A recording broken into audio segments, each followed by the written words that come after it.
Why did you write a book about happiness? I wrote a book about happiness because the Stoics had really resonated with me. I studied law, right? I was supposed to be a lawyer, and I graduated, and I kind of was living in Bristol, this lovely city in England, and making my living as a magician, because that was the hobby that I'd started.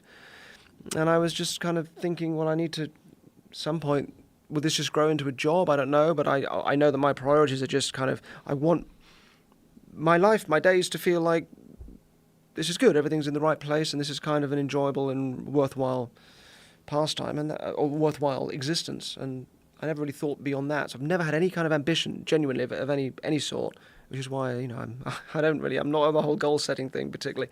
So, but the trouble with thinking like that, as you grow up and become successful with what you do, is you start to feel like a kid, like everyone else is a grown up and you're the kid, and you're slightly embarrassed that you don't seem to care enough about the things that everybody else cares about, the businessy things and the viewing figures and my interest was genuinely, am I enjoying what I'm doing and is it worthwhile? And then I read the Stoics, and although that's not like their central message, it's a big part of what they write about, not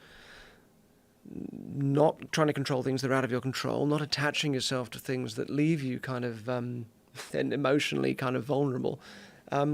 And just your relationship to the present moment and so on, and it really resonated. So I read a lot, and it took me off into other directions. And I started writing, and I wrote this book on happiness. It took me 3 years to write it while I was on tour. So 3 years, but blocks of writing, not like 3 solid years. And also that meant by the end of it, I kind of had grown and changed and felt differently. And I think for anyone that knows about Stoicism, and it's an immensely valuable resource in terms of, if what you want is a sense of feeling centered and a kind of emotional robustness in your life, and if you suffer from anxiety and so on, it's phenomenal. I think that where it slightly doesn't deliver is the importance of anxiety. It's all about avoiding anxiety. Their image of happiness was a sort of tranquility, avoiding disturbance. But actually, of course, disturbance is really important. Anxiety is important in life, because how do you change? How do you grow? Other than, unless some anxiety triggers that, lets you know that something's wrong. Yes. If we just look for security all the time, and I say this because I know I'm like this. Like, this is my problem, is that I'm very good at avoiding stress, very good at avoiding anxiety. But the danger is, am I going to grow, or I'm just going to just be too comfortable? That's not necessarily a good thing. So by the end of the book, I kind of could feel the edges of Stoicism in terms of the importance of anxiety, and and not just living too comfortably, but it is and that's not, they were movers and shakers. Like, there were people that changed the world. Marcus Aurelius, greatest philosopher, king, really, he was the emperor, most powerful man that ever was probably ruled the earth, and was one of the great Stoics. So they're not like, it's not a recipe for complacency, which it can often sound like when you talk about this kind of tranquility and non-attachment. But it's a very robust kind of language. They talk about being like a rock where the waves are lashing against you. And I prefer the image of a sort of, I don't know if you know Martha Nussbaum, who's a American philosopher who writes a lot about these things, but she talks about being more porous, like a rock that the waves, the water can move through. And I think that's a more helpful image. I think that's a good way, I think, of stepping out into life, as if you can have a sort of a robustness, but at the same time a kind of an easy, porous relationship with what's going on. That gives you that easier relationship to fate and fortune and all those things that they used to honor and recognize so much more than we do now, because we don't read tragedy, so we don't think in terms of those things. It's all just, pride and hubris now that they had lessons about back then. And but I think that's a good starting point for life. So I wrote this book, Happy. It's actually just become available in the US on Amazon. I don't think you find it in any bookshops, but because of I'm hopefully doing a Broadway show next year, and these Netflix specials and things that are, so it is now available.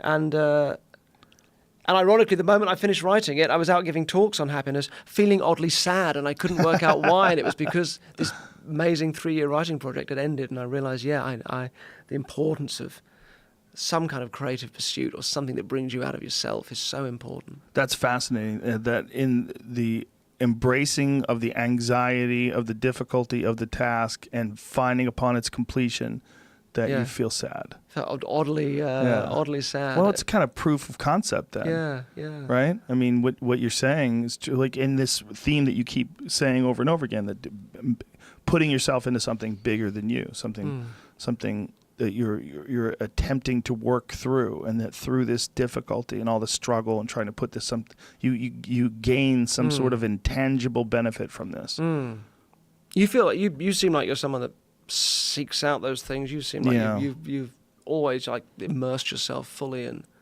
things that would do that. Yes, I'm a firm believer in the importance of difficult tasks.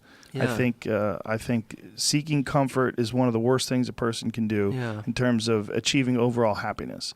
I think overall happiness, a lot of it comes through this amazing sense of wonder and the unknown and possibilities and working towards things with this embracing of, having no idea what the result is going to be, no idea where this is going to go, and being genuinely nervous about it every step of the way. And do you find that, because normally having the language for something means that it doesn't come naturally, because if that came entirely naturally, or the things I'm saying, if they completely just, I'd always been like that, you wouldn't have the language, because they'd just be entirely unconscious. So you found, this is stuff that you've found and then learned to articulate, but because it's not an easy thing. It's not an intuitive thing. That maybe life is essentially difficult, and these lovely happy moments we have are wonderful, but they're not the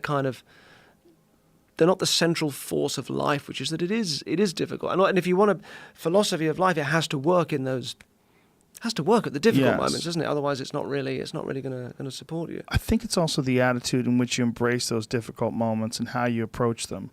If you relish them and understand that there's going to be some genuine benefit from getting through these, and whether it's a physical thing or a mental thing, whether it's a creative thing, whatever it is that's difficult, like just embrace this massive struggle and enjoy this, like just the puzzle of it all, the majesty of the unknown. And then when you get through it on the other end, you get a different level of happiness. Yeah, you get this powerful earned happiness because you've grown. Yeah, because you've grown and you've moved forward, and you don't. You don't cross the road on your own without having to let go of your mother's hand at some point. Yeah, this is the death and resurrection, isn't it? That's why these myths do have some resonance. Something has to die before something new can grow.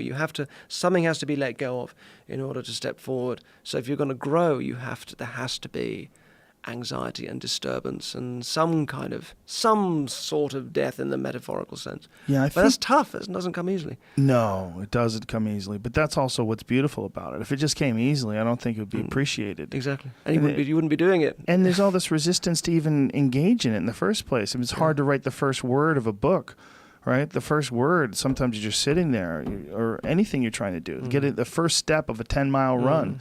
All those things are the most difficult thing. Once you're going, it's not nearly as hard. It's getting going. There's something about overcoming all this anticipation and all the weirdness of it all, and then once you do it and you realize you can do it, it enriches you in all your future attempts.